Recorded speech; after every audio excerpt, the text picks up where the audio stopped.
សូមជម្រាបសួរសូមនិទានរឿងព្រេងតាក់ទងទៅនឹងពិធីបញ្ចូលម្លប់កូនស្រីដកស្រង់ចេញអំពីប្រជុំរឿងព្រេងខ្មែរភាគទី9រឿងព្រេងដំណើរថាកាលនោះមានមហាចៅម្នាក់ពុំមានភរិយាបានសង់ផ្ទះមួយខ្នងយ៉ាងល្អមិនដាច់នៅក្នុងព្រៃស្មោសានដើម្បីទុកដាក់ទ្រព្យរបស់មានមាសប្រាក់សម្ពុតអាវសាលស្បៃជាដើមដែលខ្លួនបានទៅលួចប្លន់អំពីទីស្ថានផ្សេង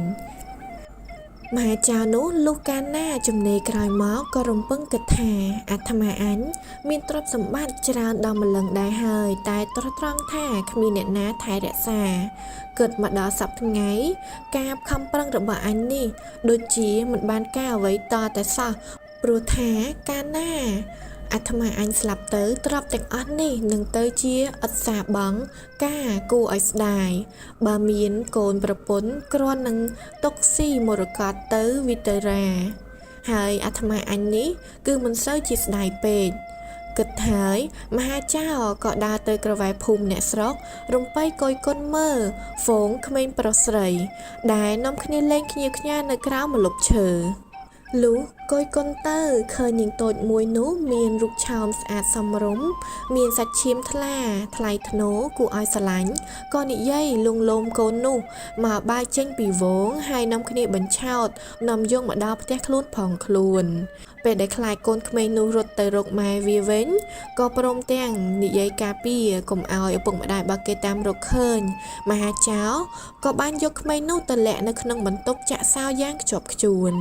រកពេលបាយឬក៏ពេលបាននំចំណីអាហារឆ្ងាញ់មកមហាចៅតែងតែហោចតាមបង្អួចមួយតូចឲ្យនាងបរិភោគ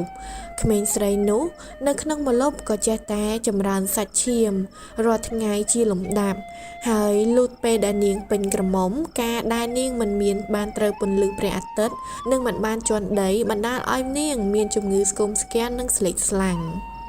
មហាចៅក៏ភ័យណាស់មិនដឹងជាកូនមានការអ្វីក៏ត្រាច់ទៅក្នុងភូមិមួយឆ្ងាយទើបនឹងបានជួបដូនចាស់ម្នាក់ធ្វើជាឆ្មបធ្លាប់ធ្វើជាឆ្មបហើយក៏និយាយអង្វរសុំអញ្ជើញដូនឲ្យមកជួយមើលកូនខ្លួនយាយម៉បបានមកដល់ហើយក៏សួរសុខទុក្ខនាងហើយក៏យល់ការក៏ប្រាប់នាងថាចៅយាយអើយចូលចៅកំព្រួយអីចៅឈឺនេះគ្មានអ្វីក្រៅពីជំងឺគ្រប់ការទេគឺពេលដែលនាងផ្លាស់វ័យនេះឯងហើយដែលធ្វើឲ្យនាងចេះតែរសាប់រសល់ចុកខ្នងចុកចង្កេះលហិតលហៃទន់ដៃទន់ជើងតែកំព្រួយអីណាចៅចាំយាយផ្សាំថ្នាំដង្កូវឲ្យនាងញ៉ាំហើយឲ្យបានធូរស្រាលឆាប់រហ័សថាហើយយីម៉បក៏ទៅរកសម្បកឈើមកផ្សំថ្នាំដាំឲ្យនាងផឹកអាស្រ័យឲ្យផ្ដាំថាចៅអើយចៅយកថ្នាំនេះទៅហាលឲ្យស្ងួតហើយរកថោឬក៏ឆ្នាំងអ្វីទុកដាក់ទៅពេលនាងដឹងថាចិត្តដល់អស់រដូវកាលហើយចូលនាងយកមួយកញ្ចប់មកដាំផឹក 4-5 ថ្ងៃទៅនោះនាងនឹងបានធូរស្បើយនៅក្នុងខ្លួនដោយបំណង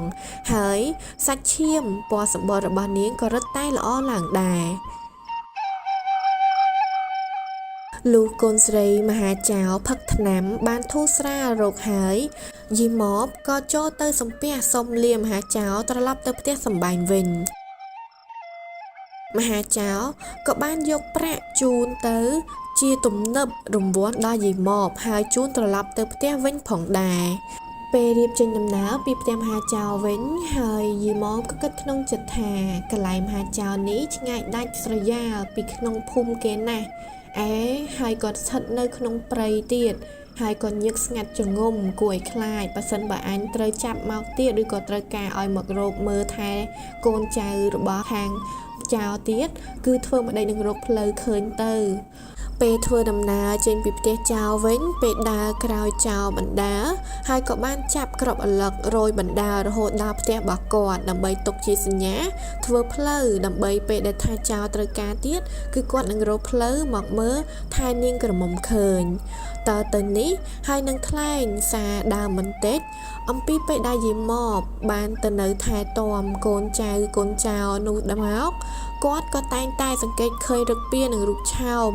កូននោះឃើញល្អនឹងចេះមានតែចេះតែគួចចិត្តចង់ຕົកនឹងសម្លឹងមើលរកកំឡោះរូបណាមួយដែលស័ក្តិសមនឹងនាង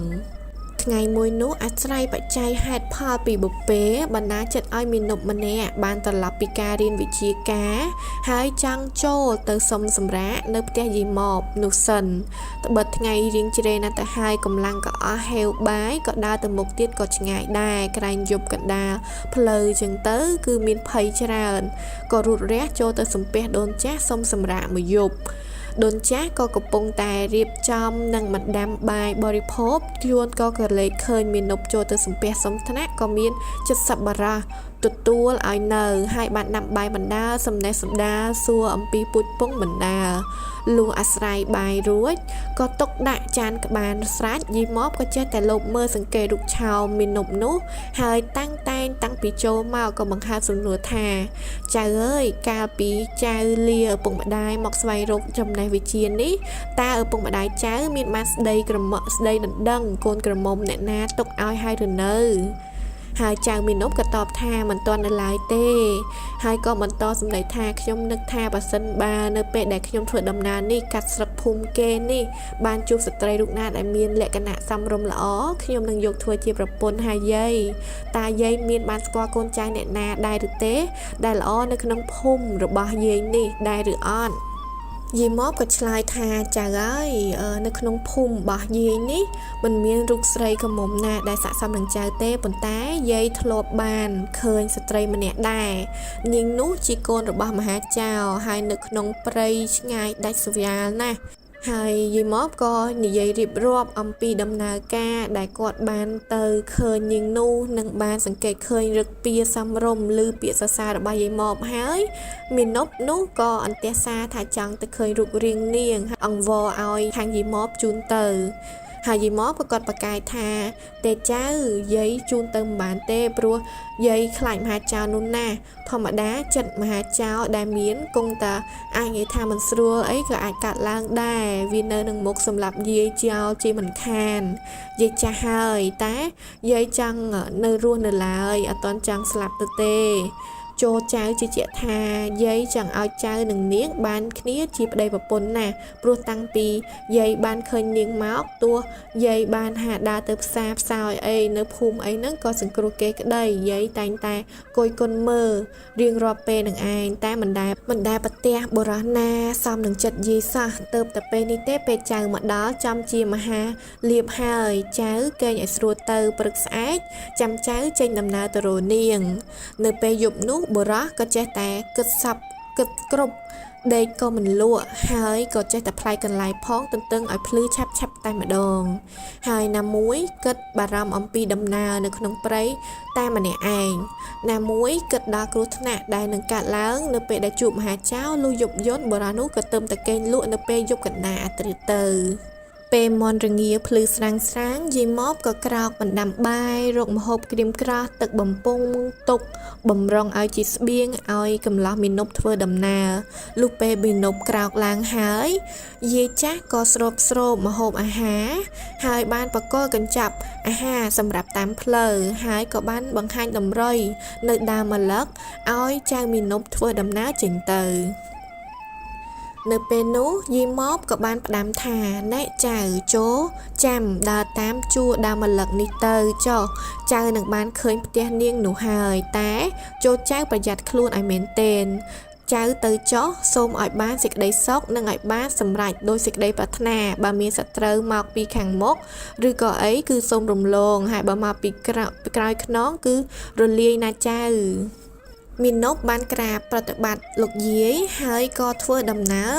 ចេញទៅតែម្ដងថ្ងៃរៀងជ្រេបន្តិចទើបទៅដល់ផ្ទះសំណាក់របស់មហាចៅហើយគប់ជួនពេលនោះមហាចៅមិននៅហើយបានចេញទៅប្លន់គេបាត់ទុកឲ្យកូនស្រីនៅចាំផ្ទះម្នាក់ឯងនាងកំពុងតែដើរត្រកបោសច្រាសសម្អាតផ្ទះសម្បែងតាមទម្លាប់ពុំមានគិតក្រែងអ្វីឡើយចៅមាណពនោះក៏គយគុណឃើញសັບគ្រប់ហើយដឹងថានាងនៅម្នាក់ឯងក៏បថុយស្រែកហៅនាងឮសូរស័ព្ទមនុស្សចម្លែកនឹកក៏ភ័យណាស់គិតថាតើមនុស្សអ្នកណាមកចូលមកដល់កន្លែងនេះហើយហ៊ានចូលមកទីនេះផងដែរ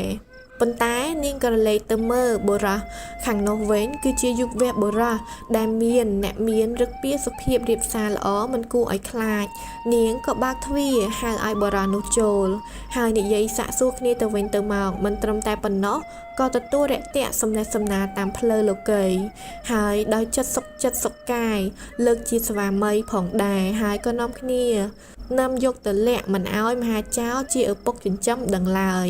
ប៉ុន្តែនៅក្នុងការជាបន្ទាប់មកមហាចៅក៏សង្កេតឃើញថាកូនស្រីរបស់ខ្លួនហ្នឹងគឺមាន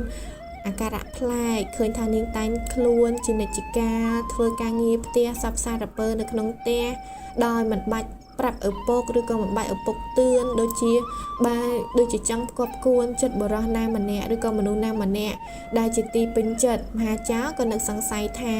នាងនេះច្បាស់ជាមានប្រុសសហាយហើយក៏នឹកតូចចិត្តនឹងកូនស្រីលាយនឹងសេចក្តីខ្មាស់អៀនអាសហាយខាងនោះផងក៏ដើរចោលពីទីកន្លែងនោះទៅហើយរីឯពីរនាក់ប្តីប្រពន្ធក៏រស់នៅក្នុងព្រៃបានយូរបន្តិចមិនឃើញមហាចៅត្រឡប់មកវិញក៏នាំគ្នាចុះរកមកនៅក្នុងភូមិនឹងគេលុះមកដល់ស្រុកភូមិហើយក៏ចូលទៅអរគុណនឹងយាយម៉បព្រមទាំងជូនរង្វាន់គាត់ខ្លះផងដែរហើយយាយម៉បមានចិត្តត្រេកអរណាស់ដើរប្រាប់អ្នកជិតខាងឲ្យមកមើលនាងហើយថ្លែងបោបាច់ប្រាប់គេថានាងនេះមានរូបឆោមលោមពណ៌សាច់ចិត្តល្អណាស់ហើយមកពីគេនៅតែក្នុងម្លប់ដល់ពេលចេញពីម្លប់ក៏មានប្តីតែម្ដងអ្នកស្រុកនៅពេលដែលគាត់ឃើញម៉ែបនឹងហើយក៏នាំកូនរបស់គាត់ដែលមានអាយុចិត្តគ្រប់ការទៅខាំងទុកក្នុងម្លប់ដើម្បីឲ្យបានល្អដូចគេហើយតេតងទៅនឹងទំនៀមទម្លាប់ហ្នឹងក៏កើតមានតាំងពីជានិច្ចការតាំងពីបុរាណកាលមកតែម្ដង